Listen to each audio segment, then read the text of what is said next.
यहाँ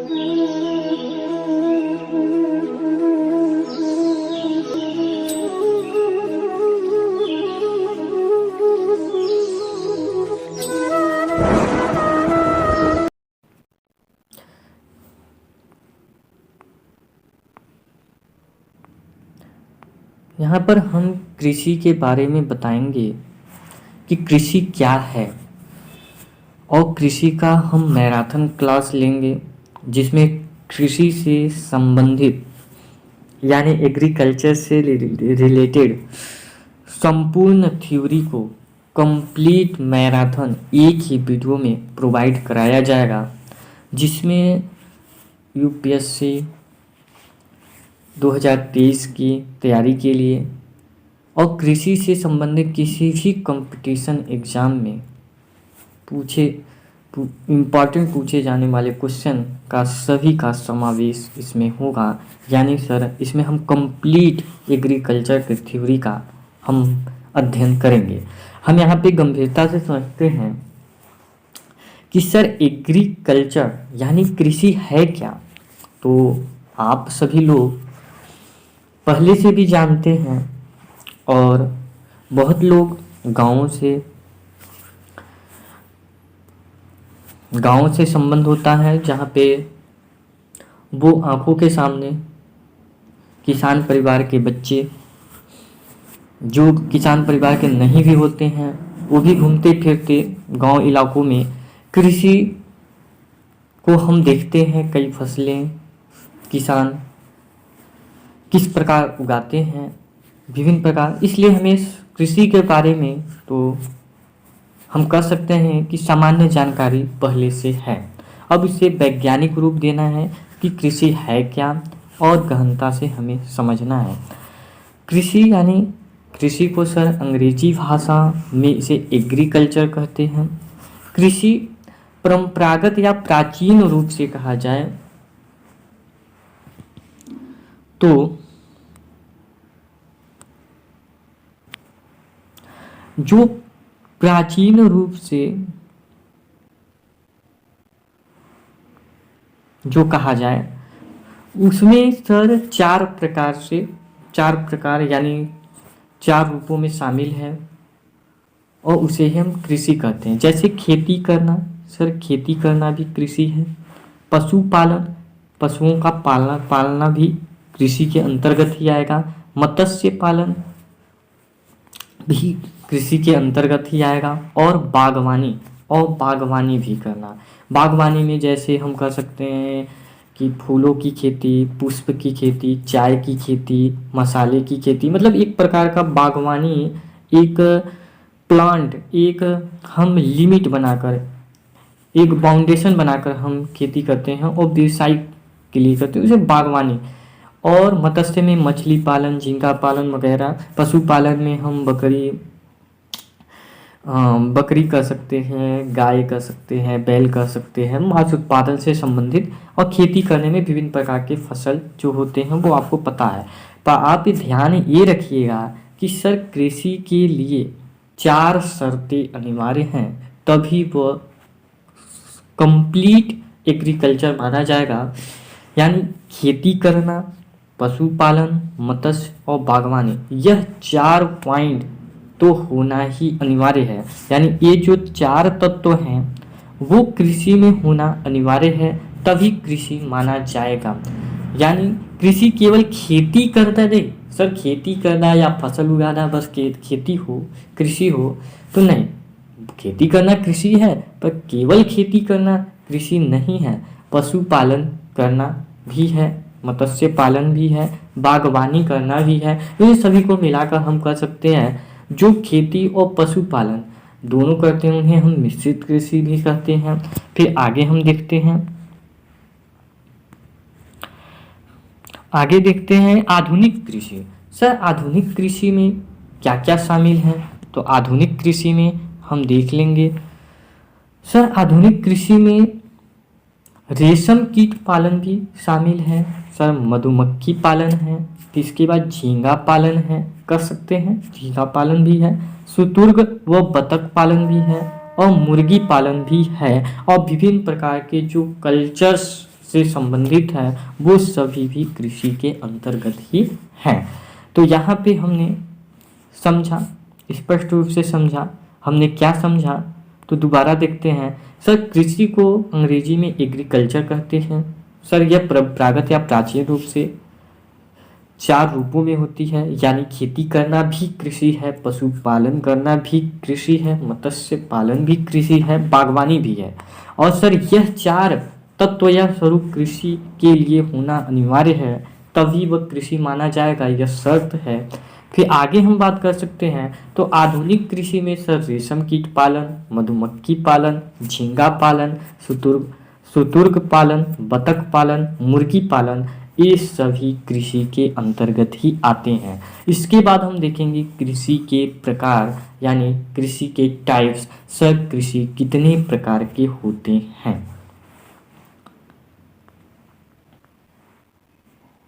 यहाँ पे हम कृषि के प्रकार देखेंगे, एग्रीकल्चर के टाइप्स कितने प्रकार होते हैं।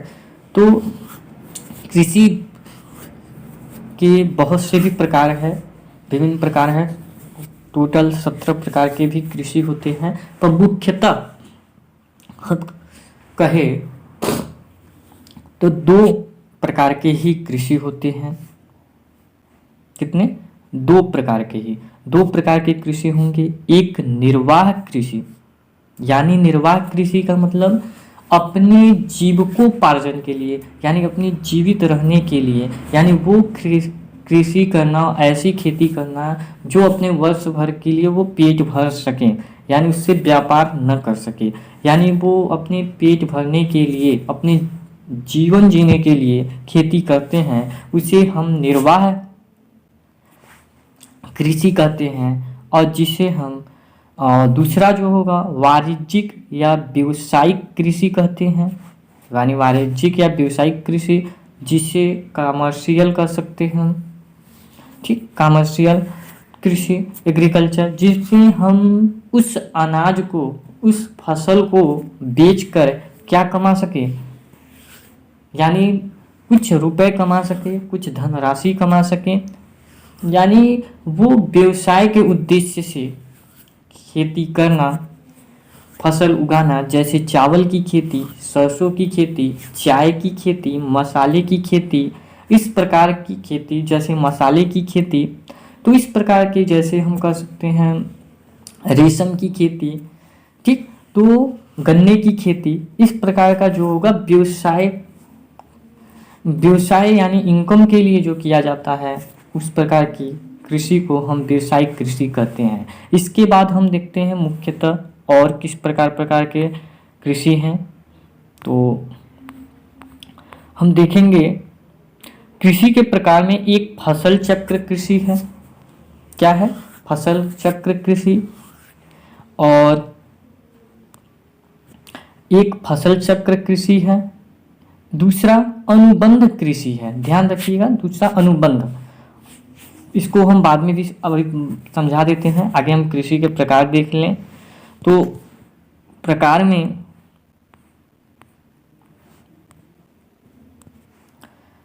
देखेंगे दीर्घकालीन कृषि।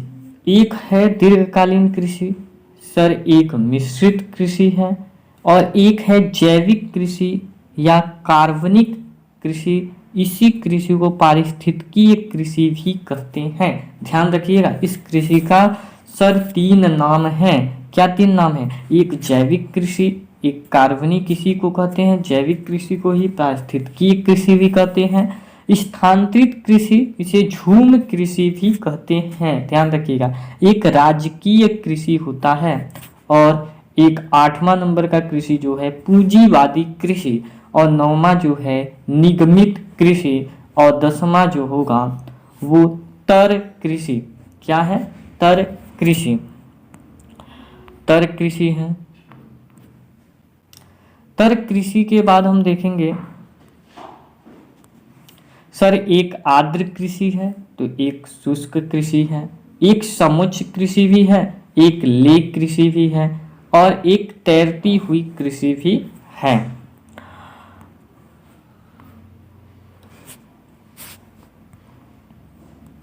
इसके बाद हमने कहा जीविका निर्वाह कृषि, जो अभी बता चुके हैं, एक सघन कृषि और एक सघन कृषि है।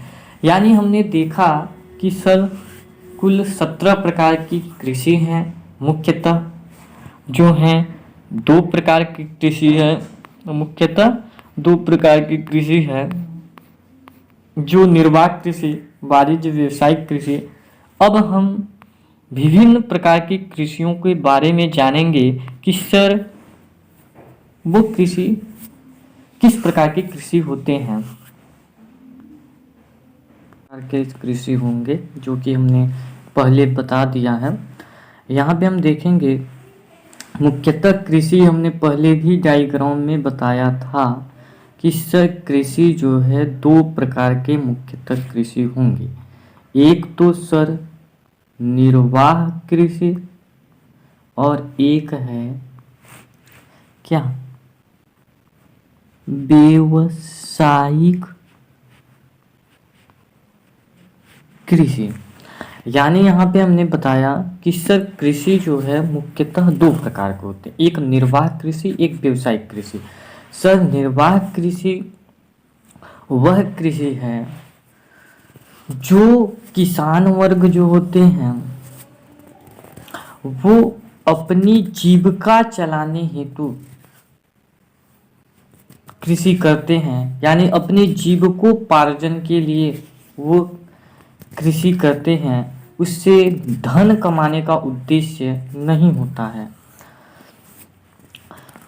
इससे जैसे वो पेट भरने के लिए अपने साल भर का भोजन कर सकें, यानी उतना ही खेती करते हैं, उन ही फसलों को लगाते हैं, जैसे गेहूं हो गया, चावल हो गया, जो मुख्य खाने योग्य फसलें होते हैं, जिससे वो अपना जीविकोपार्जन कर सके। और इसी के अंतर्गत हम जब व्यावसायिक कृषि की बात करेंगे तो सर व्यावसायिक कृषि में हम फसलों को बेचने के उद्देश्य से करते हैं, यानी हम फसलों को बेचकर इनकम यानी पैसे कमाने के उद्देश्य से करते हैं, जैसे सरसों की खेती, गन्ने की खेती, तो उसे हम व्यावसायिक या वाणिज्य खेती ही कहते हैं। तो समझ आया कि सर निर्वाह कृषि जो जीविकोपार्जन हेतु किया जाए, जीविकोपार्जन के उद्देश्य से किया जाता हो, व्यावसायिक कृषि जो बेचने के उद्देश्य से किया जाता हो। यानी औद्योगिक फसलें भी हम व्यावसायिक फसलें को कर सकते हैं, जैसे चाय की फसलें, सर गन्ने की फसलें, जिसको मेन उद्देश्य जो है जो धनोपार्जन के लिए हो वो होगा। और इसके अंतर्गत हम देखेंगे जो हम पहले बता चुके हैं क्रमशः। यहाँ पे हम देखेंगे फसल चक्र, जिसे क्रॉप रोटेशन। इसमें हम देखेंगे कि भूमि के किसी भी भाग पर योजनाबद्ध, यानी हम सब कर सकते हैं कि प्लानिंग, यानी प्लानिंग के तहत योजनाबद्ध रूप से बदल बदल कर, ध्यान रखिएगा कि बदल बदल कर क्या किया जाता है, तो बदल बदल कर फसल प्राप्त करना फसल चक्र कहलाता है। यानी कहने का मतलब कि भूमि के किसी भी भाग, कोई भी छोटा सा खेत है, खलिहान है, पार्ट है, उनमें हम योजनाबद्ध तरीके से एक प्लानिंग करके फसल को योजनाबद्ध रूप से बदल बदल कर, यानी एक साल हमने किसी चीज़ का फसल लगाया तो उसमें हम दूसरे फसल को फिर लगाएंगे, इस प्रकार फसल चक्र कहलाता है। तो क्योंकि एक भूभाग पर निरंतर एक ही फसल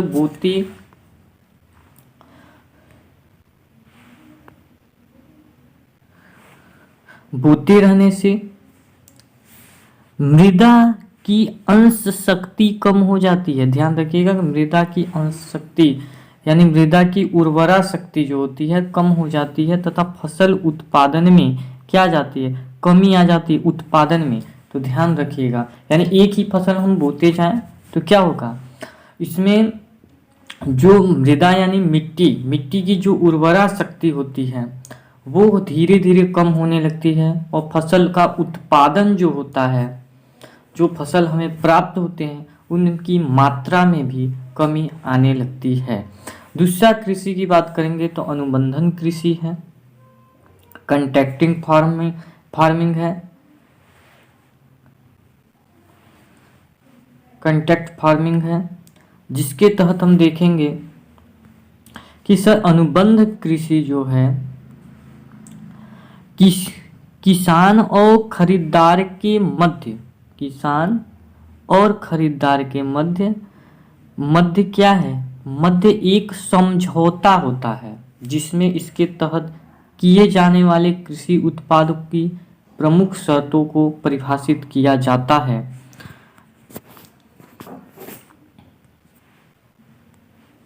इसमें खरीदार उस उत्पाद को खरीदने के लिए अपनी स्वीकृति देता है।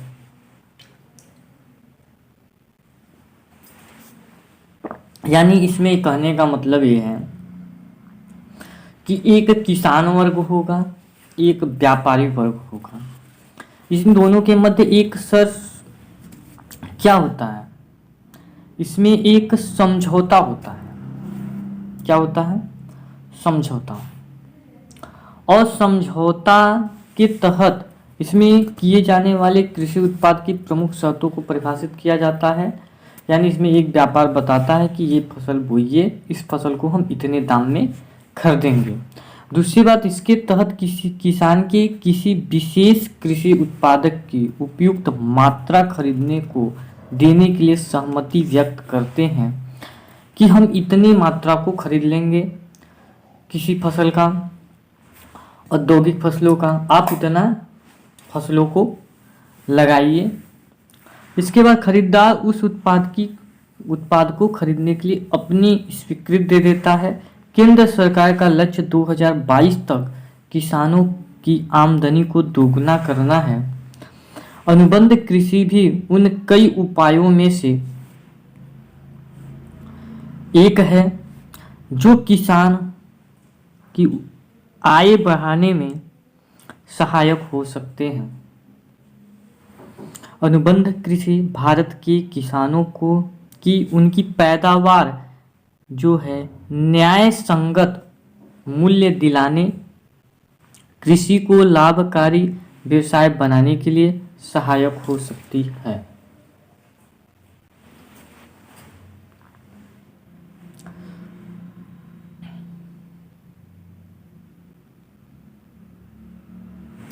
सरकार को अनुबंध कृषि के संबंध में समुचित निगरानी व्यवस्था स्थापित करनी चाहिए, जिससे किसानों के शोषण को रोका जा सके। कृषि सेवा अधिनियम, सर यह अधिनियम कॉन्ट्रैक्ट फार्मिंग को कानूनी वैधता प्रदान करता है। इसके माध्यम से किसान प्रत्यक्ष रूप से विपणन से जोड़ सकेंगे, मार्केटिंग से जोड़ सकेंगे, जिससे मध्यस्थों की भूमि समाप्त होगी। किसानों को अपनी फसल का बेहतर मूल्य प्राप्त हो सकेगा। कृषि अवसंरचना के विकास हेतु निजी निवेश को बढ़ावा मिलेगा, किंतु इस अधिनियम में किसानों के हितों को पर्याप्त रूप से सुनिश्चित नहीं किया गया, जिस कारण किसान सरकार के इस कदम का विरोध कर रहे हैं।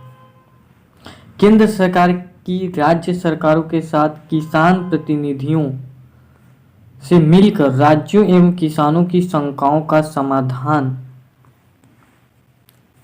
करना चाहिए। इसके बाद हम दीर्घकालीन कृषि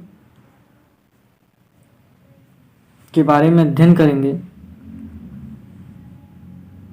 दीर्घकालीन कृषि लॉन्ग टर्म फार्मिंग है। दीर्घकालीन कृषि क्या है, तो इसमें हम देखेंगे कि रासायनिक उर्वरकों व कीटनाशकों के अत्यधिक प्रयोग से भूमि बंजर होने लगती है। यदि हम उर्वरक और कीटनाशक का अधिक प्रयोग करते हैं तो भूमि जो होगा वो बंजर हो जाएगा।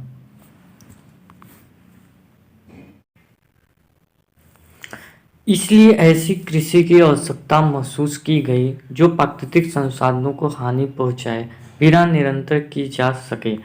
इसे दीर्घकालीन कृषि लॉन्ग टर्म फार्मिंग कहते हैं।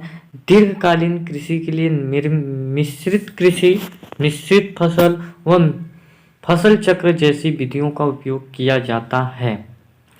इसके बाद हम देखेंगे मिश्रित कृषि, मिक्स्ड फार्मिंग, यानी व्यावसायिक नहीं, चारा जीवन निर्वाह।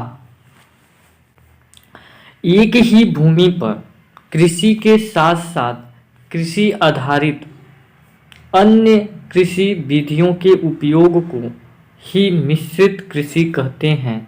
मिश्रित फसल में एक क्षेत्र में दो या दो से अधिक प्रकार की एक प्रकार की फसल एक साथ उगाई जाती है, जैसे गेहूं प्लस चना, उसे हम मिश्रित फसल कहते हैं। ध्यान रखिएगा, मिश्रित कृषि अलग है और मिश्रित फसल अलग है।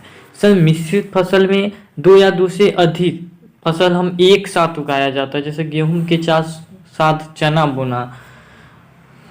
ठीक।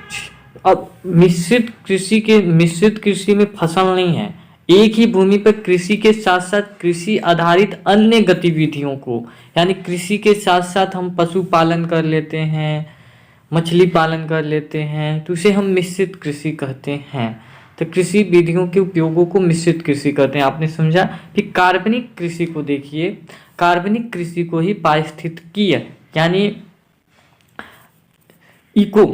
इको जिसे कहते हैं पारिस्थितिकीय, तो वो उसे कार्बनिक कृषि कहते हैं। भारत का प्रथम जैविक कृषि वाला राज्य सिक्किम है। जैविक, जिसे हम जैविक कृषि कहते हैं ना, जैविक कृषि को हम कार्बनिक कृषि भी कह सकते हैं। ठीक। तो भारत का प्रथम जैविक कृषि वाला राज्य कौन है? सिक्किम है। यह रासायनिक कीटनाशक तथा उर्वरक के बिना होती है। इसमें रासायनिक कीटनाशक की जरूरी नहीं होता है, दवाइयाँ डालने की।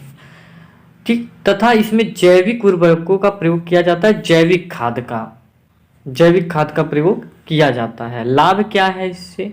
सर लाभ होगा भूमि की उपजाऊ क्षमता में वृद्धि, यानी उपजाऊ जो क्षमताएं होंगी इसमें वृद्धि होगी।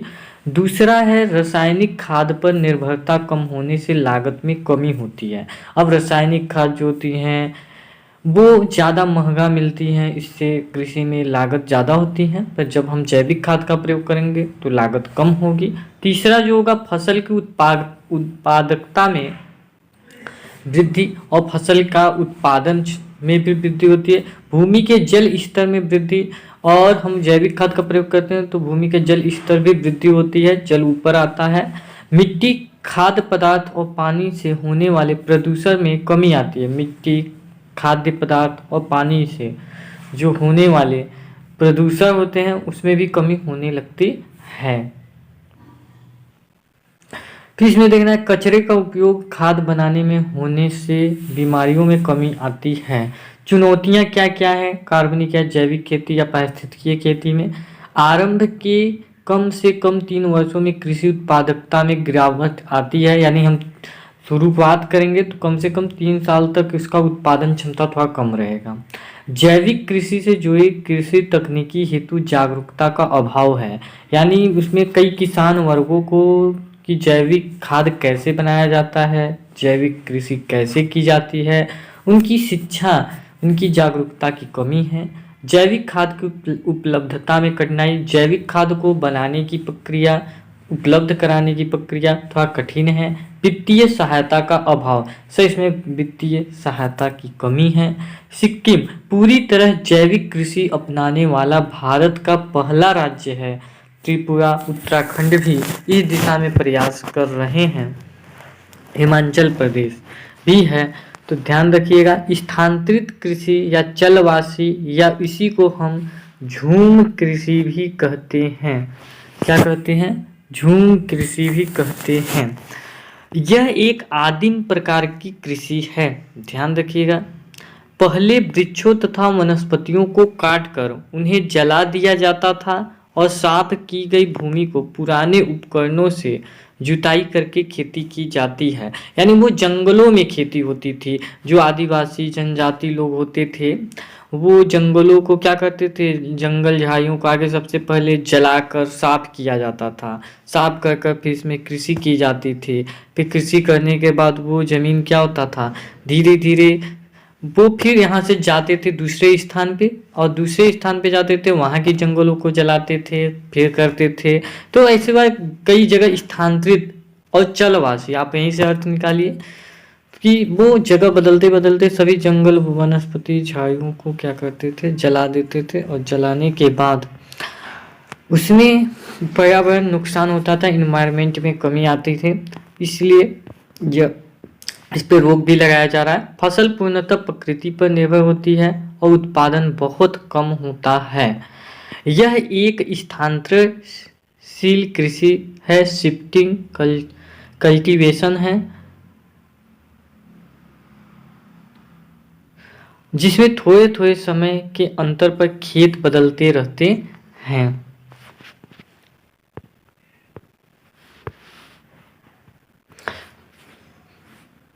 भारत की पूर्वोत्तर पहाड़ियों में आदिम जातियों द्वारा की जाती है।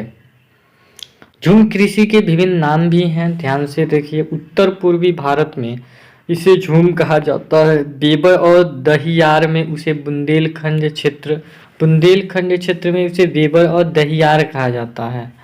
ठीक, बस्तर जिला जो है वहाँ झूम खेती को दीपा के नाम से जाना जाता है। दक्षिण राज्य में जरा और एरका के नाम से जाना जाता है। दक्षिण पूर्वी राजस्थान में उसे बत्रा के नाम से जाना जाता है। आंध्र प्रदेश में उसे पोडू के नाम से जाना जाता है। केरल के पश्चिमी घाट के पहाड़ी क्षेत्र में उसे कुमारी के नाम से जाना जाता है। ओडिशा में कमन, विंगा और धावी के नाम से जाना जाता है। सूडान में उसे नगासू के नाम से जाना जाता है। यूरोप में उसे स्वीडन के नाम से जाना जाता है और फिलीपाइंस में चेनगिन के नाम से जाना जाता है। श्रीलंका में चेन्ना लाओस के नाम से जाना जाता है। फिर मध्य अमेरिका मैक्सिको में मिल्पो के नाम से जाना जाता है। सहारा में उसे फांग के नाम से जाना जाता है।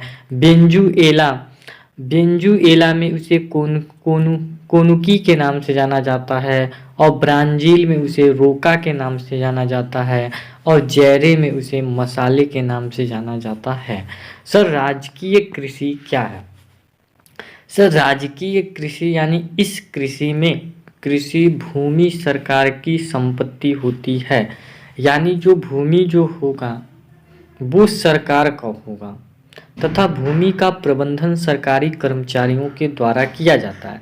यानी इसमें सर गवर्नमेंट का भूमि भी होगा और उसका प्रबंधन यानी मैनेजमेंट सरकारी कर्मचारियों के द्वारा किया जाता है। यानी सरकारी कर्मचारियों की निगरानी में जो कृषि होगी वो राज्य कृषि होगी और उसे राज्य सरकार करवाएगा और राज्य सरकार करवाएगा। भले ही इसमें किसान इसमें मजदूर के रूप में काम करें, किसान के रूप में काम करें, पर उसकी जो लागत है वो सरकारी फंडों के द्वारा दिया जाएगा और जो भूमि होगा वो भूमि भी सरकार का होगा।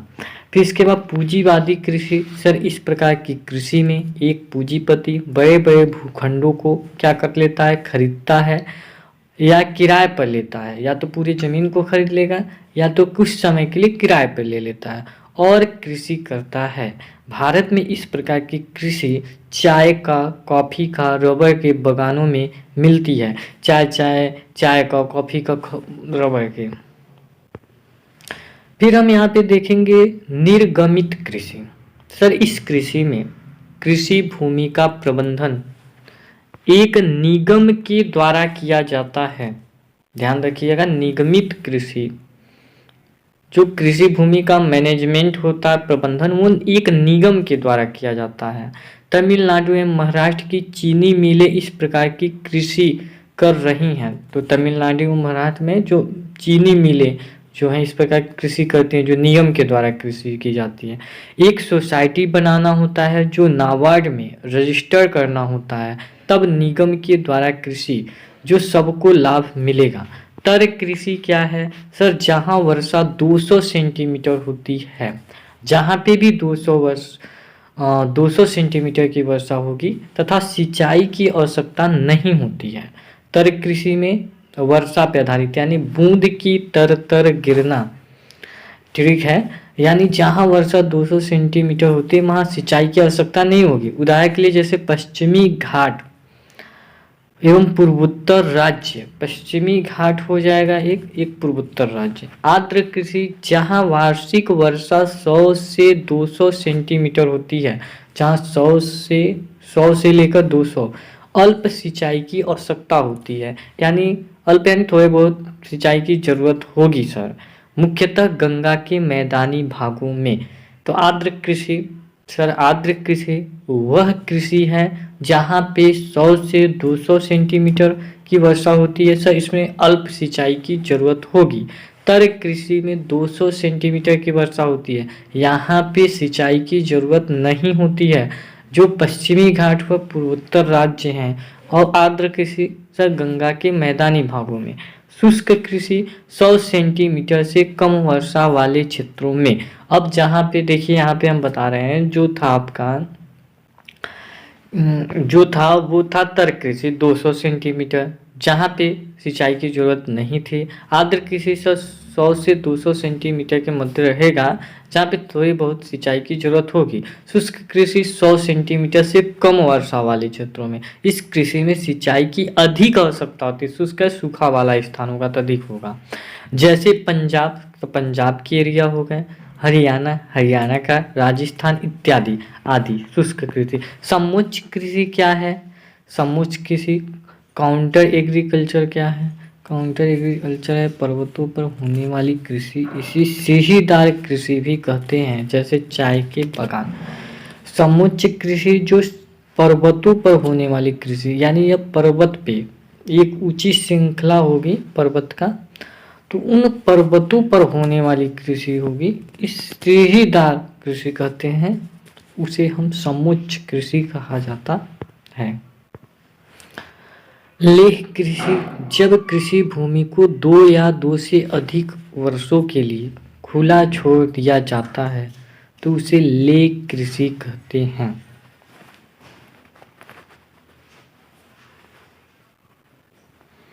तैरती हुई कृषि सर, तैरती हुई कृषि नौकाओं पर की जाने वाली कृषि, जैसे डल, झील, केबुल, लामजाव आदि। तो तैरती हुई कृषि जो नौकाओं पे की जाने वाली कृषि होती है, जैसे डल पे, झील पे, केबुल पे, लामजाव पे। जीविका व निर्वाह कृषि मैंने फर्स्ट ही टाइम पे बताया कि सर जिसमें व्यक्ति अपनी न्यूनतम आवश्यकता या जीवन जीने के लिए कृषि करते हैं उसे हम जीविका निर्वाह कृषि कहते हैं। सघन कृषि क्या है? इंटेंसिव, जहाँ पर जनसंख्या ज़्यादा हो, ध्यान रखिएगा, जनसंख्या जो पॉपुलेशन जो हो बहुत ज़्यादा हो, भूमि कम हो, ध्यान रखिएगा। सघन कृषि का है क्या करा है? सघन कृषि वह है जहाँ पे पॉपुलेशन ज़्यादा हो, जनसंख्या क्या होगा? जनसंख्या ज़्यादा होगा और भूमि कम होंगी, तो वहाँ व्यवस्थित रूप से कृषि करता है, जिसे उत्पादकता में वृद्धि हो जाता है। पहला विकसित देश में सघन कृषि, श्रम सघन कृषि भी होता है। एक विकासशील देश में सघन कृषि, जिसे मशीनीकृत या आधुनिकीकरण सघन कृषि कहा जाता है। तो सघन कृषि के बारे में आपने जाना। सघन कृषि जहाँ पे जनसंख्या तो ज़्यादा हो पर भूमि उसकी अपेक्षा से कम हो, जहाँ पे योजनाबद्ध या व्यवस्थित रूप से हमें कृषि करना होता है, जिससे हम उत्पादकता में वृद्धि करते हैं। सब विकसित देश में सघन कृषि, जिसे श्रम सघन कृषि कहा जाता है, और दूसरा विकासशील देश में सघन मशीनरीकृत या आधुनिकीकरण सघन कृषि भी कहा जाता है। इसके बाद व्यापक कृषि, व्यापक कृषि या विस्तृत कृषि, तो जहाँ पर जनसंख्या की तुलना में भूमि ज़्यादा हो, यानी जनसंख्या कम हो पर भूमि बहुत ज़्यादा हो, जनसंख्या कम भूमि ज़्यादा हो, और वहाँ पर मशीनरीकृत आधुनिकी कृषि होता है। यह विकसित देश में होती है। मध्य अक्षांशीय घास के मैदान, जैसे हम स्टेपी कह सकते हैं, प्रेयरी कह सकते हैं, पम्पास, डाउन्स। तो ठीक स्टेपी जो है यूरेशिया में, पेयरी की खेती जो होता है कनाडा में, यूएस कनाडा, पम्पास का अर्जेंटीना में, डाउन्स का ऑस्ट्रेलिया में। यहाँ पे जो व्यापक कृषि जो होता है, एक फार्म हाउस होता है, बहुत बड़े बड़े फार्म हाउस होते हैं, जिसमें वह 4 भागों में डिवाइड हो जाता है। एक सब चारा वाला पार्ट हो जाता है, एक कैटल जानवर के लिए हो जाता है, एक में हाउस होता है। ठीक इस प्रकार व्यावसायिक फसल इसमें लगाए जाते हैं बड़े बड़े फार्म हाउस में। कुल उत्पादन अधिक होते हैं। संरचनात्मक जो होता है सुविधाएं होती हैं। बागानी कृषि को ही सर हम रोपड़ कृषि कहेंगे, जिसे प्लांटेशंस एग्रीकल्चर कहा जाएगा, यानी प्लांट की तरह। विकासशील देशों की आधुनिक कृषि है, भारत में भी है। भारत में जैसे रबर की, नारियल की, चाय की, कहवा की एक बागान ही होता है, लंबे लंबे प्लांट। ठीक उसे हम बागान कृषि। डेयरी उद्योग जो है, डेयरी फार्म जिसमें मशीन से पशु की सफाई की जाती है, दूध निकालने का भी मशीन से निकाला जाता है, फिर चारा देना आदि, चारा भी मशीन से दिया जाता है। ये सब डेनमार्क में एक डेयरी उद्योग है। न्यूजीलैंड में पशुपालन और डेयरी है। तो ये हमने देखा। कुछ हम देख लेते हैं।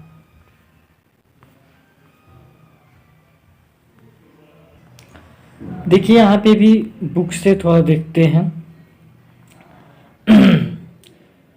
कृषि हमारे देश की प्राचीन आर्थिक क्रिया है। पिछले हजारों वर्षों में के दौरान भौतिक, पर्यावरण, प्रौद्योगिकी, सामाजिक, सांस्कृतिक रीति रिवाजों के अनुसार खेती करने की विधियों में सार्थक परिवर्तन हुआ है। विश्व में कृषि को भौगोलिक दशाओं, उत्पाद की मांग, श्रम और प्रौद्योगिकी के स्तर के आधार पर 2 भागों में बांटा जा सकता है। निर्वाह कृषि, वाणिज्य कृषि, जो कि हमने बता चुके हैं, एक झलक हमें देखनी है। प्रारंभिक जीविका निर्वाह कृषि, इस प्रकार की कृषि भारत के कुछ भागों में अभी की जाती है। प्रारंभिक जीवन निर्वाह कृषि भूमि के छोटे छोटे टुकड़ों पर लकड़ी के हल, दाव और खुदाई करने की छड़ी जैसे आदिम कृषि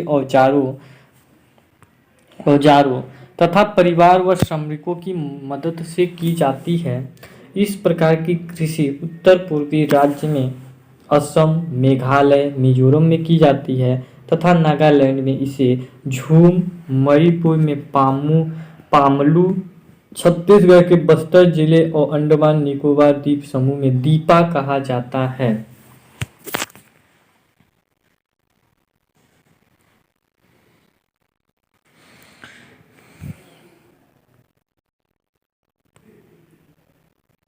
जो हमने झूम कृषि बताया, झूम कर्तन दहन प्रणाली कृषि को मैक्सिको और मध्य एशिया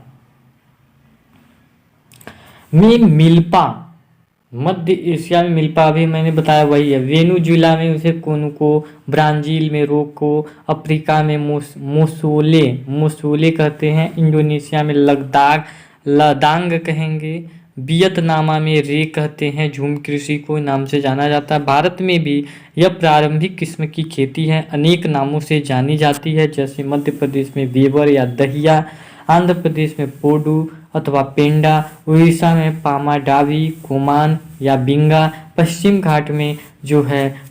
घाट में कुमारी, दक्षिण पूर्वी राजस्थान में वालरा, हिमालय क्षेत्र में खील, झारखंड में करूबा आदि। इस कृषि को भी उपयोगिता के आधार पर 2 भागों में विभक्त किया जाता है, यानी वही झूम कृषि है जो हमने बताया है। झूम कृषि में भी जो होता है गहन निर्वाह एक कृषि होता है। इस प्रकार की कृषि में किसान एक छोटे भूखंड पर साधारण औजारों के साथ अधिक श्रम से खेती करता है, बहुत मेहनत करके। और इस तरह की खेती में किसान केवल एक वर्ष में 2 या 2 से अधिक फसलों की बुवाई करता है। तो एक वर्ष में 2 या 2 से अधिक फसलों की। इन फसलों में गेहूं, मक्का, दलहन, तिलहन शामिल हैं, लेकिन इसमें चावल की फसल मुख्य फसल होती है। इस प्रकार की खेती विश्व में दक्षिण, दक्षिण पूर्वी और पूर्वी एशिया के सघन जनसंख्या वाले मानसूनी प्रदेशों में प्रचलित है। आदिम निर्वाह कृषि क्या है? आदिम निर्वाह कृषि से इसमें स्थानांतरित कृषि और चलवासी पशुचारण भी शामिल है। स्थानांतरित कृषि अमेजन बेसिन के सघन वन क्षेत्रों में किया जाता है, जहाँ पे बहुत ज़्यादा जंगल होते हैं। उष्ण कटिबंधीय जैसे अफ्रीका हो गया, दक्षिण पूर्वी एशिया हो गया, उत्तरी पूर्वी भारत के भागों में उत्तरी पूर्वी प्रचलित। इसमें वृक्षों को काटकर जलाकर भूखंड को साफ किया जाता है, तब राख को मृदा में मिलाया जाता है और राख को ही मृदा में मिलाया जाता है। उनमें मक्का, रतालू, आलू, कस्बा जैसी फसलों को उगाया जाता है। स्थानांतरित कृषि को कर्तन व दहन कृषि के रूप में भी जाना जाता है। इस खेती में भूमि की उर्वरता समाप्त हो जाती है, जिससे कृषि नए भूखंड पर खेती के लिए चला जाता है, जैसे मिल्पा मैक्सिको में इसे मिल्पा कहा जाता है, झूमिंग उत्तरी पूर्वी भारत में कहा जाता है, और रोका जो है ब्राज़ील में, लदान इंडोनेशिया में, मैंने बताया ही। तो यहाँ पे आप ये समझिए कि सर आदिम निर्वाह कृषि वो है जो आदिम मानव यानी आदिम जनजाति वर्ग के लोग होते हैं, और जो गहन निर्वाह कृषि है वो एक छोटे से भाग पर साधारण औजार के माध्यम से अधिक मेहनत करके और एक वर्ष में 2 या 2 से अधिक फसलों की बुवाई कर पाते हैं, और उसमें गेहूं, मक्का, दलहन, तिलहन आदि शामिल होते हैं। चावल की फसल मुख्य फसल होती है। इस प्रकार की खेती, तो आप ये समझिए कि एक गहन निर्वाह कृषि जो है सिंपल खेती है, जिसमें वर्ष में 2 बार ही फसल बोए जाते हैं। गेहूं, मक्का, दलहन, तिलहन, चावल की खेती होती है। पर आदिम निर्वाह कृषि जिसे हम झूम कृषि कहते हैं, इसे इसमें बोला कि इसमें स्थानांतरित कृषि और चलवासी पशुचारण भी शामिल है। तो ये सब शामिल हैं जो आपको दिखाया गया। फिर इसके बाद देख लेते हैं क्या क्या पढ़ना है। पहले भी बताया वाणिज्य कृषि या व्यावसायिक कृषि क्या है। वाणिज्य कृषि में फसल उत्पादन और पशुपालन बाजार में विक्रय हेतु किया जाता है। इसमें विस्तृत कृषि क्षेत्र और अधिक पूंजी का उपयोग किया जाता है। अधिकांश कार्य मशीनों के द्वारा किया जाता है। वाणिज्य कृषि में वाणिज्य अनाज कृषि, मिश्रित कृषि और रोपक कृषि शामिल होते हैं। वाणिज्य कृषि अनाज कृषि क्या है? इस प्रकार की खेती वाणिज्यिक उद्देश्यों की पूर्ति हेतु की उगाई जाती है। गेहूं और मक्का सामान्य रूप से उगाई जाने वाली फसलें हैं। उत्तरी अमेरिका, यूरोप व एशिया के शीतोष्ण घास के मैदान में वाणिज्यिक अनाज कृषि के प्रमुख क्षेत्र हैं। इन क्षेत्रों में अत्यधिक ठंड होने के कारण वर्ष में केवल एक ही फसल मिल पाती है। मिश्रित कृषि सर इस प्रकार की खेती में कृषि भूमि का उपयोग भोजन व चारे की फसलें उगाने और पशुधन पालने के लिए किया जाता है। मैंने बताया कि मिश्रित कृषि जो होगा, खेती तो हम करेंगे ही करेंगे और इसके साथ फसल भी उगाएंगे, चारा वगैरह भी उगाएंगे, तो कई प्रकार में मिश्रित कृषि हो जाएगा। यह यूरोप, पूर्वी संयुक्त राज्य अमेरिका, अर्जेंटीना, दक्षिण पूर्वी ऑस्ट्रेलिया, न्यूजीलैंड और दक्षिण अमेरिका में प्रचलित है। रोपक कृषि सर रोपक कृषि में चाय आ गया। रोपर को ही हमने क्या बताया था, बागानी कृषि भी बताया था। तो सर इसमें चाय आ जाएगा, कहवा आ जाएगा, काजू भी रोपर में ही आएंगे, रबर आ जाएगा, केला या तथा कपास की एकल फसल उगाई जाती है। इस खेती में बड़े पैमाने पर श्रम और पूंजी की आवश्यकता होती है। यह वाणिज्यिक प्रकार की कृषि है जो विस्तृत क्षेत्रों पर की जाती है। रोपर कृषि के मुख्य क्षेत्र विश्व के उष्णकटिबंधीय प्रदेशों में पाए जाते हैं। मलेशिया में रबर, ब्राज़ील में कहवा पाया जाता है। भारत और श्रीलंका में चाय प्रमुख उदाहरण हैं। ध्यातव्य रहे कि गंगा ब्रह्मपुत्र बेसिन में जनसंख्या घनत्व अधिक है तथा यह क्षेत्र मैंग्रोव वनों से आच्छादित है।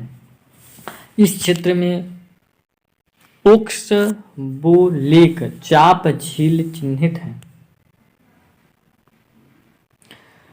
कृषि के प्रकार में यहाँ पे लिखा गया कि भारत में अधिकांश भागों में कृषि स्थायी प्रकार की है, एक स्थायी प्रकार की है, जिसके अंतर्गत एक विशेष भूखंड फसलों के उत्पादन के लिए प्रत्येक वर्ष उपयोग में लाया जाता है। यहाँ पे लिखा है कि इसे स्थानबद्ध कृषि भी कहते हैं। इसके विपरीत एक भूखंड का उपयोग उस उर्वरता खत्म हो जाने तक करना और इसके बाद अन्य उपजाऊ भूमि की खोज करना, इसका उपयोग कृषि के लिए किया जाता है। स्थानांतरित कृषि कहलाता है, जिसे झूम कृषि मैंने पहले ही बताया। इस प्रकार की कृषि मुख्यतः जनजातीय लोगों द्वारा उष्णकटिबंधीय प्रदेशों में, ध्यान रखिए उष्णकटिबंधीय प्रदेशों में, जैसे मध्य प्रदेश, छत्तीसगढ़, आंध्र प्रदेश और देश के उत्तरी पूर्वी राज्यों में की जाती है। भारत में पर्वतीय प्रदेशों में, पर्वत वाले इलाकों में किए जाएंगे सीढ़ी नुमा खेती भी प्रचलित है। सीढ़ियों में चौड़ाई पर्वतीय ढालों पर निर्भर करती है। ढालों पर समांतर अधिक खड़े ढालों पर इनकी चौड़ाई कम होती है और समांतर अधिक खड़े वाले में चौड़ाई कम होगी, जबकि मंद ढाल पर इस प्रकार के खेत अधिक चौड़े होते हैं। मंद जो ढाल होंगे कम ढाल वाले में तो अधिक चौड़े होंगे। यह एक प्रकार का तरीका है जिससे कि मृदा अपवर्तन को रोका जा सकता है। भारत में मुख्यतः गहन खेती की जाती है, ध्यान रखिए गहन। इसका मुख्य कारण देश में कृषि भूमि पर जनसंख्या का उच्च दबाव है, अतः भारतीय कृषि खाद्यान्न प्रधान है। भारत में चावल गेहूं मुख्य खाद्य फसलें हैं, परंतु इनके अतिरिक्त भारत में कई नकदी फसलों का भी उत्पादन किया जाता है, जिनमें कपास, गन्ना, तंबाकू, चाय प्रमुख हैं। यहाँ पे देखेंगे संपूर्ण विश्व की जनसंख्या को खाद्य पदार्थ करने वाले मुख्य आधार कृषि है। इससे संसार के विभिन्न भागों में विभिन्न प्रकार के से परिभाषित किया गया है। इसमें प्रायः फसलों के उत्पादन और पशुपालन एवं इनसे प्राप्त पदार्थों के उत्पादन को सम्मिलित किया जाता है। एक प्राथमिक आर्थिक क्रिया होने के कारण कृषि किसी क्षेत्र की जलवायु दशाओं पर निर्भर करती है। मृदा जलवायु कृषि के विकास को प्रभावित करने वाले प्रमुख कारक हैं। जलवायु तत्वों में तापमान और आर्द्रता द्वारा पौधों की वृद्धि नियंत्रित होती है। अत्यधिक ठंडे प्रदेशों तथा अत्यधिक शुष्क प्रदेशों में पौधों की वृद्धि नहीं हो पाती। कृषि के लिए उपजाऊ मृदा की भी आवश्यकता होती है। इसी कारण कृषि विश्व के सभी भागों में समान रूप से विकसित नहीं हुई है। कृषि तंत्र को समझेंगे। कृषि तंत्र के अंतर्गत कृषकों एवं भूमि के संबंधों का अध्ययन किया जाता है। इसे भूमि धारण तंत्र या भूमि प्रबंधन तंत्र भी कहा जाता है। भूमि धारण पद्धति में अंतर के कारण विभिन्न भागों में कृषि में भी विभिन्नताएं पाई जाती हैं। कुछ महत्वपूर्ण कृषि तंत्रों का संक्षिप्त विवरण निम्न प्रकार है। व्यक्तिगत कृषि क्या है? इस प्रकार की कृषि विश्व में सर्वाधिक होती है। जब कोई किसान किसी भूखंड का व्यक्तिगत रूप से स्वामी होता है तो वह अपनी इच्छा अनुसार उस भूमि पर कृषि करता है और उसके लाभ हानि का भी वह स्वयं मालिक होता है। कभी कभी वह जमींदार से भूमि किराए पर लेकर भी कृषि करता है, जिसके बदले में उसे उत्पादन का कुछ भाग जमींदार को देना पड़ता है अथवा कुछ राशि भूमि के मालिक को देनी होती है। व्यापारिक अथवा व्यवसायिक कृषि जो हमने पहले भी बताया था कि यह कृषि उन क्षेत्रों को विशेषता है जहां यूरोप से आकर बसने वाले लोगों को बड़ी मात्रा में भूमि उपलब्ध थी, इसलिए इसका प्रचलन नई दुनिया के क्षेत्रों में अधिक है। यह दक्षिण यूरोप में कृषि का प्राचीन प्रचलित रूप था, जिसमें बड़े भूभाग पर अधिक श्रमिकों की सहायता से कृषि की जाती है। उत्तर अमेरिका में रेंच तथा अन्य क्षेत्रों में रोपर कृषि इसके उदाहरण हैं। रोपर यानी बगानी। सहकारी कृषि, जिसमें यह विकसित देशों की एक कृषि व्यवस्था है जिसके अंतर्गत किसान अपनी भूमि अथवा अन्य संसाधनों को एक साथ मिलाकर कृषि करते हैं तथा उत्पादन को परस्पर बांट लेते हैं। सहकारी है मिलकर। इस प्रकार की कृषि में किसान सहकारी संस्थाओं का गठन करते हैं। इस प्रकार की कृषि में किसान जो होते हैं सहकारी संस्थाओं का गठन करते हैं। ये लोग व्यक्तिगत अधिकारों का सहकारिता के हित में त्याग कर देते हैं। स्वीडन, नीदरलैंड, बेल्जियम और डेनमार्क इस प्रकार की कृषि के लिए जाने जाते हैं। यह कृषि सहकारिता व सामूहिक श्रम पर आधारित है, जिसमें कृषि संबंधी सब निर्णय सदस्यों के सम्मिलित हित में लिए जाते हैं। पूर्व सोवियत संघ में भी यह कृषि प्रणाली प्रचलित थी जो सोवियत संघ के विघटन के पश्चात समाप्त हो गई। इस प्रकार की एक और कृषि प्रणाली इजराइल में भी अपनाई गई है। यहाँ इसे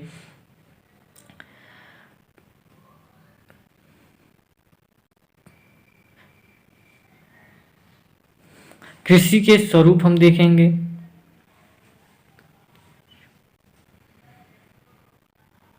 संसार के विभिन्न भागों में वहाँ के पर्यावरण व संस्कृति के कारण विभिन्न तरीकों से कृषि की जाती है। कृषि के कुछ महत्वपूर्ण प्रकार निम्नलिखित हैं। स्थानबद्ध कृषि, इस प्रकार की कृषि में किसान एक ही स्थान पर रहकर बिना स्थानांतरण किए उसी भूमि पर लगातार खेती करते हैं। भारत के अतिरिक्त यह संसार के अन्य भागों में भी सबसे महत्वपूर्ण कृषि पद्धति है।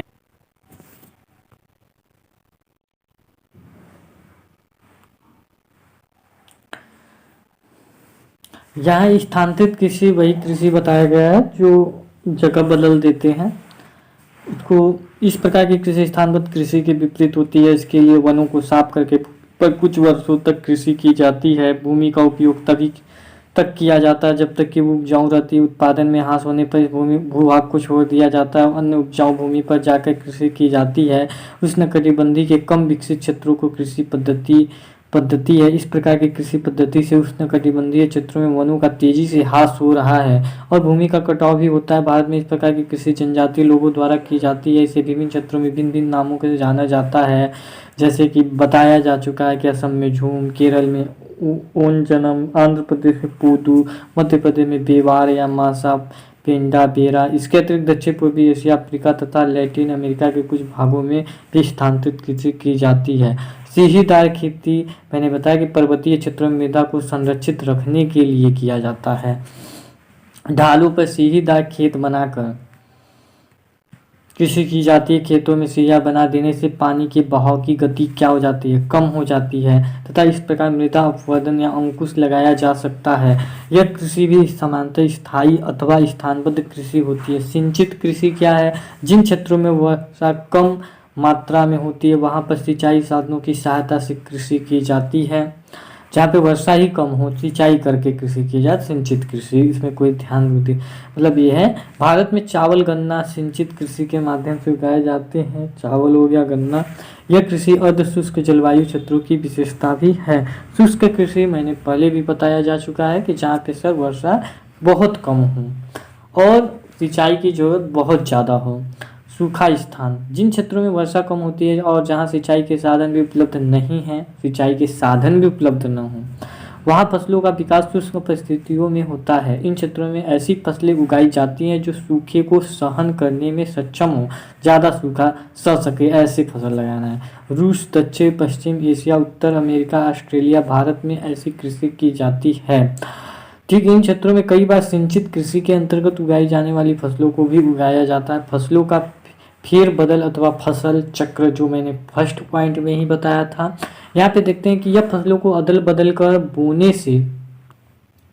बोने की प्रणाली है तथा इसका उद्देश्य भूमि की उर्वरता को बनाए रखना है। इस प्रणाली के अंतर्गत एक भूखंड पर फसलें बदल बदल कर बोई जाती हैं।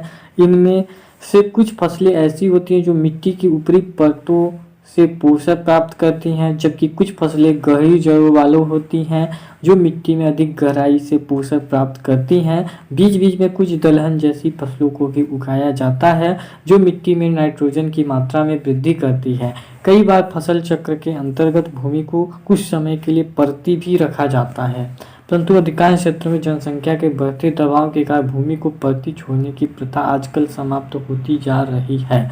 बहुफसली तथा मिश्रित कृषि, जिसे बहुफसली कहते हैं, बहुफसली एक फसल के साथ कई फसल उगाना। मिश्रित कृषि खेती करने के साथ साथ पशुपालन करना।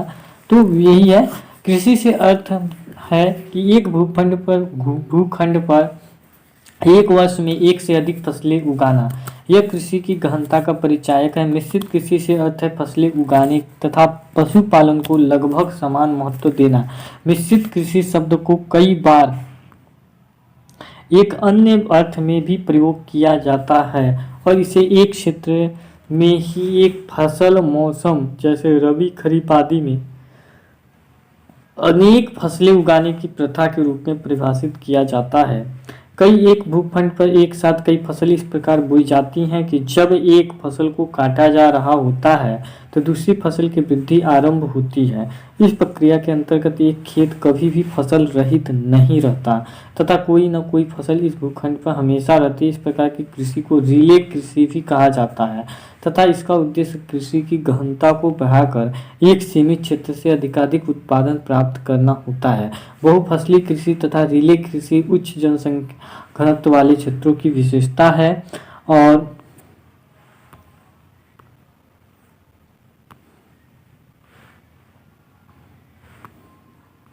कि कृषि को समांतर सिंचित क्षेत्रों में अपनाया जाता है। यूरोप के कुछ भागों, चीन, जापान तथा भारत में बहुफसली तथा रिले कृषि का प्रचलन है।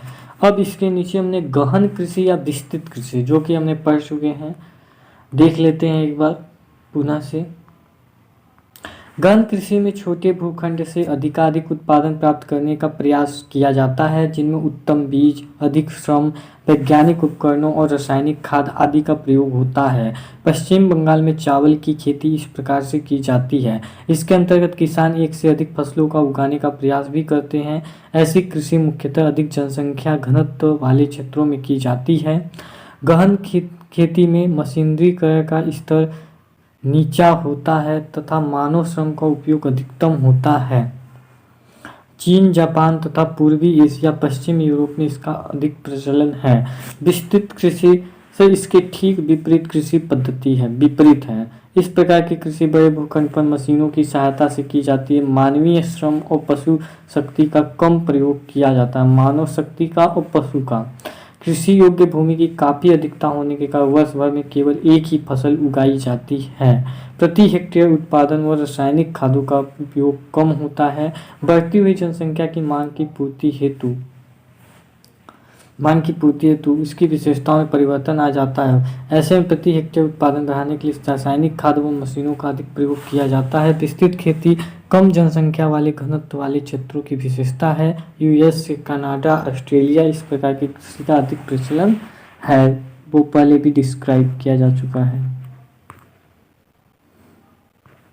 अब हम देखेंगे कृषि के प्रकार में, जो कि संक्षिप्त रूप में इसलिए बताया जा रहा है कि कोई भी एक पॉइंट भी छूट न सके, क्योंकि कंपटीशन एग्जाम के लिए एक एक पॉइंट इम्पॉर्टेंट होता है।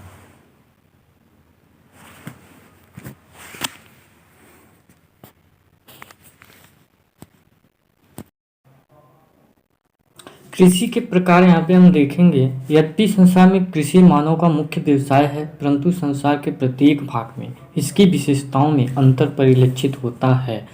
इन्हीं विभिन्नताओं के कारण कृषि का विभिन्न प्रकारों में विभाजन किया जाता है। कई विचारकों ने कृषि प्रकारों को पहचानने व उनका विभाजन करने का प्रयास किया है, जिसमें व्हीट लसी का वर्गीकरण सर्वाधिक मान्य है। जलवासी पशुचारण, अर्ध शुष्क प्रदेशों में पशुओं को पालने वाले कुछ समुदाय पानी व चारे की खोज में प्रायः एक स्थान से दूसरे स्थान पर प्रवास करते रहते हैं।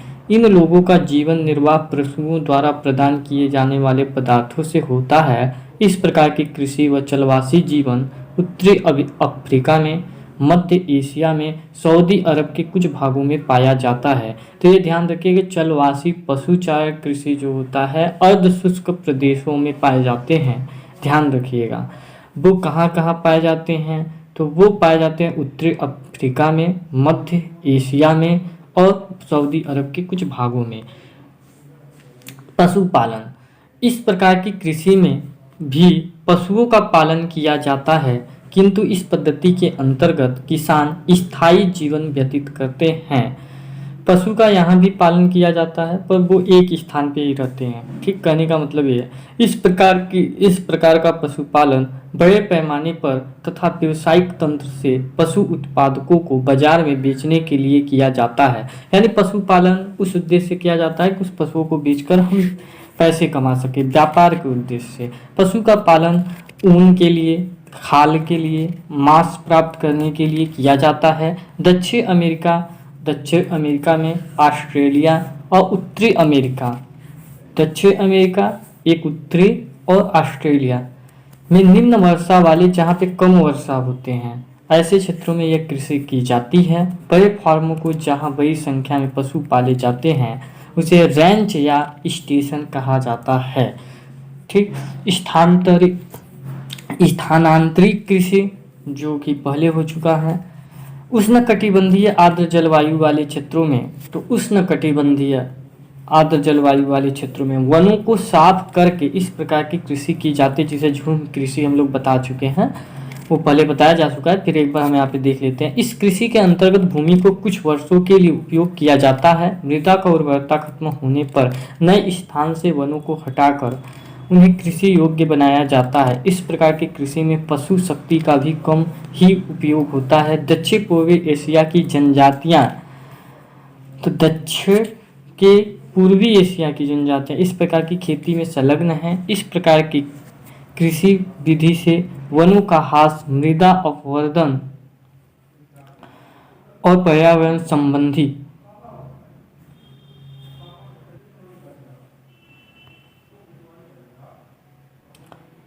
समस्याएं उत्पन्न होती हैं। इसलिए सरकार द्वारा इस प्रकार की कृषि को हतोत्साहित किया जा रहा है तथा इसे कम करने के लिए अन्य कृषि विधियों को प्रोत्साहित किया जा रहा है।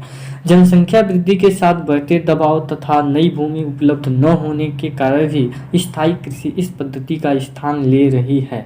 स्थानांतरित कृषि को अनेक स्थानीय नामों से जाना भी जाता है, जैसे झूम भारत, हुमा इंडोनेशिया, कैंगिंग फिलीपींस, लद्दांग मलेशिया में और मिल्या ग्वाटेमाला में, रोका ब्राजील में, तुंगिया म्यांमार में आदि निम्न स्तरीय आरंभिक स्थायी कृषि है।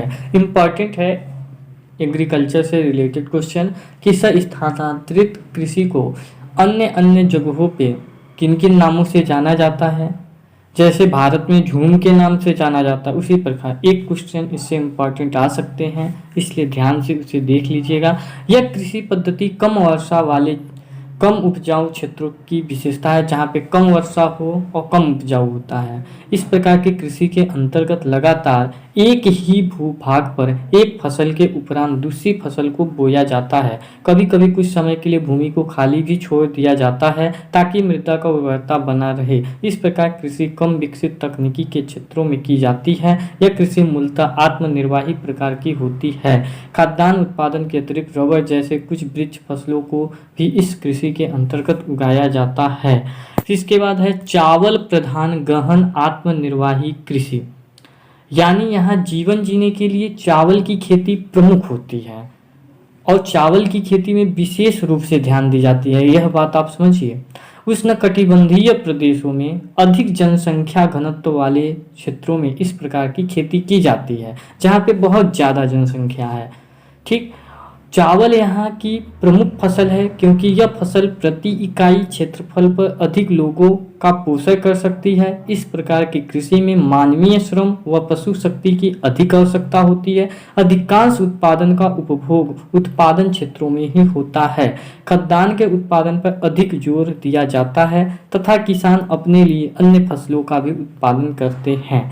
दक्षिण पूर्वी एशिया इस प्रकार की कृषि का प्रमुख क्षेत्र है।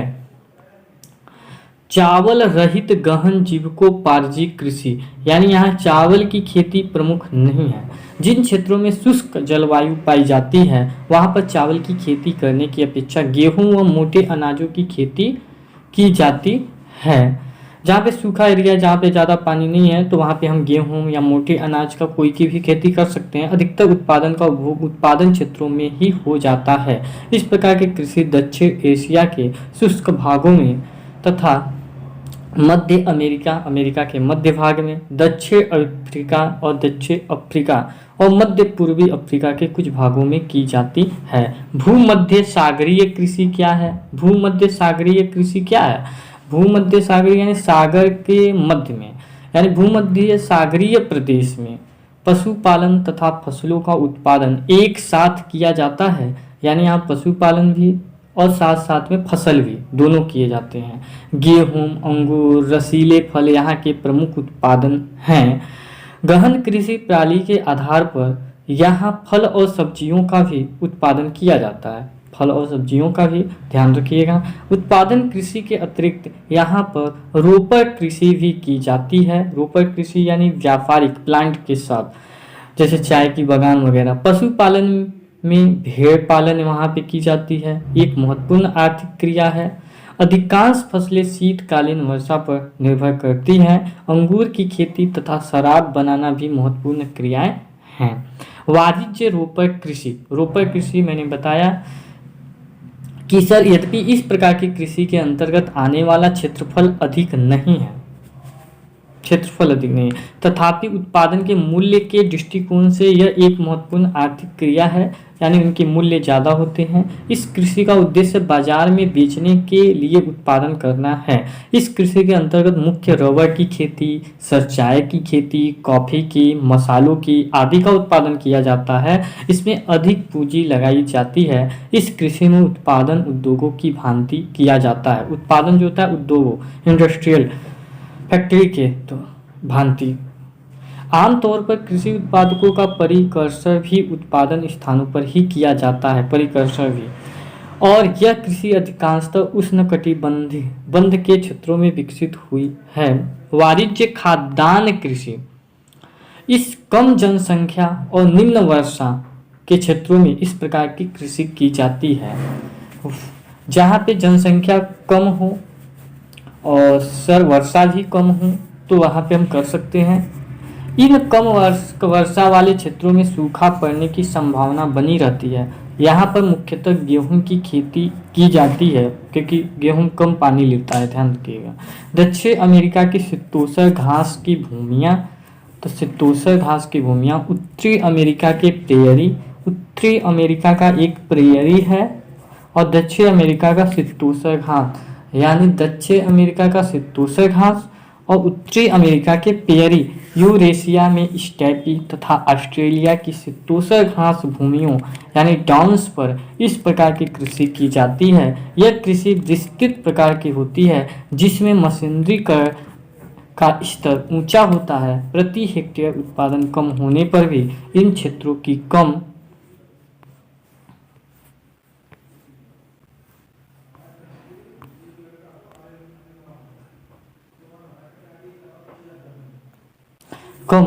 जनसंख्या के कारण यह क्षेत्र अपनी आवश्यकता से कहीं अधिक खाद्यान्नों का उत्पादन करते हैं। इन क्षेत्रों में बड़ी मात्रा में गेहूं का निर्यात भी किया जाता है। व्यावसायिक फसल तथा पशुपालन आधारित कृषि, सर इस कृषि को सामान्यतः मिश्रित कृषि कहा जाता है और इस कृषि पद्धति का विकास नम मध्य अक्षांशीय क्षेत्रों में हुआ, परंतु एशिया में इस प्रकार की कृषि का विकास नहीं पाया जाता है। इस कृषि पद्धति का विकास स्थानीय बाजारों में कृषि उत्पाद को, विशेषकर खाद्यान्न, सब्जियों, फलों तथा डेयरी पदार्थों की मांग के आधार पर हुआ है। यह कृषि पद्धति विशेषतः यूरोप में विकसित हुई है, जिसके अंतर्गत प्रमुख उद्देश्य फसल उत्पादन तथा पशुपालन के माध्यम से अधिकतम उत्पादन प्राप्त करना रहा है। ग्रेट ब्रिटेन, न्यूजीलैंड में इस प्रकार की कृषि का अधिक प्रचलन है। ग्रेट ब्रिटेन और न्यूजीलैंड में व्यावसायिक फसल तथा पशुपालन आधारित कृषि। फिर आत्मनिर्वाही कृषि और पशुपालन, सर इस प्रकार की कृषि में भी पशुपालन के साथ साथ फसलें भी उगाई जाती हैं। इससे पूर्व वर्णित कृषि पद्धति की भांति यह पद्धति भी मध्य अक्षांशों में विकसित हुई है। दोनों कृषि पद्धतियों में मूल अंतर यह है कि इस पद्धति के अंतर्गत लगभग पूरा का पूरा उत्पादन स्थानीय आधार पर ही उपयोग हो जाता है तथा बाजार में बेचने के लिए अतिरिक्त उत्पादन नहीं होता। सामान्यतः इस प्रकार की कृषि कम उपजाऊ भूमि, असम धरातल वाले क्षेत्रों की विशेषता होती है। कृषि के आधुनिकीकरण के साथ साथ इस प्रकार की कृषि के अंतर्गत क्षेत्रफल कम हो रहा है। मध्य अक्षांशीय क्षेत्रों और रूस के कुछ भागों में इस प्रकार की खेती की जाती है। डेयरी क्या है? डेयरी कृषि यूरोप के औद्योगिक तथा नगरीय क्षेत्रों में बड़ी मांग के कारण इस प्रकार की कृषि का उद्भव इस क्षेत्र में हुआ। कहाँ? तो यूरोप के औद्योगिक तथा नगरीय क्षेत्रों में। ठीक। और यहाँ इसका प्रसार अन्य क्षेत्रों में भी हुआ। शीतोष्णकटिबंधीय प्रदेशों की अनुकूल जलवायु में पशुओं को दूध, पनीर, मक्खन, अन्य दुग्ध पदार्थों के लिए पाला जाता है। पशु के दूध के लिए, पनीर के लिए, मक्खन के लिए तथा अन्य दुग्ध उत्पादों पदार्थों के लिए भी पाला जाता है, क्योंकि ये सभी पदार्थ जल्दी खराब होने वाले होते हैं, अतः इन्हें स्थानीय बाजारों में शीघ्र बेचना आवश्यक होता है। परंतु वर्तमान में प्रौद्योगिकी विकास व यातायात की तीव्रता के कारण इन पदार्थों का निर्यात दूरस्थ प्रदेशों में भी होना संभव हो गया है। जैसे डेनमार्क, न्यूजीलैंड तथा स्वीडन में इस प्रकार की कृषि का अत्यधिक विकास हुआ। कहाँ कहाँ? डेनमार्क में हुआ है डेयरी का, न्यूजीलैंड में, स्वीडन का। इम्पॉर्टेंट है। विशिष्टीकृत बगानी कृषि, बगानी यानी प्लांट बाई प्लांट में करना। नगरीय तथा औद्योगिक क्षेत्रों में इस प्रकार के उत्पादों की बढ़ती मांग की पूर्ति के लिए इस कृषि का विकास हुआ। उद्यान कृषि का विकास यूरोप के उच्च जनसंख्या वाले घनत्व वाले क्षेत्रों में विशेष रूप से हुआ है, जहाँ पे ज़्यादा जनसंख्या है और डिमांड ज़्यादा है, और डिमांड को पूर्ति करने के लिए। इसके अतिरिक्त फ्रांस, हंगरी, स्विस झील प्रदेशों में भी इसका विकास हुआ है। तो फ्रांस में, हंगरी में, स्विस झील में। ठीक। नगरों में फलों व सब्जियों की बढ़ती मांग के कारण इस प्रकार की कृषि को बढ़ावा मिलता है। जहाँ पे ज़्यादा फल की डिमांड होते हैं या फिर सब्जियाँ की, तो वहाँ पे फिर बागानी टाइप से हमें एग्रीकल्चर करना होता है। यहाँ पे देखेंगे, यद्यपि व्हीट लस्सी का उपरोक्त कृषि वर्गीकरण काफ़ी विस्तृत वर्गीकरण है, परंतु इसके आधार पर कृषि प्रदेशों का निर्धारण स्थैतिक नहीं है। समय के साथ बाजार में विभिन्न कृषि पदार्थों की मांग तथा कृषि की तकनीकी में परिवर्तन के कारण विभिन्न प्रदेशों में कृषि का स्वरूप बदलता रहता है।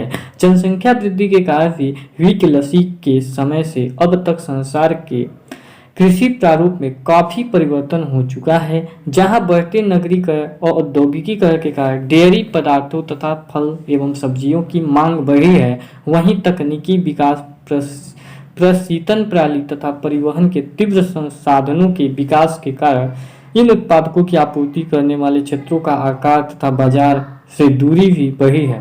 साथ ही कृषि भूमि पर जनसंख्या भार में वृद्धि होने से भूमि उपयोग की गहनता भी बढ़ी है। आज संसार के अधिकांश भागों में विस्तृत के कृषि के स्थान पर गहन कृषि की जा रही है। विस्तृत कृषि के क्षेत्रों में भी कृषि उत्पादकों की उपज बढ़ाने के लिए सिंचाई, उत्तम बीज तथा उर्वरकों का अधिक प्रयोग किया जाने लगा है।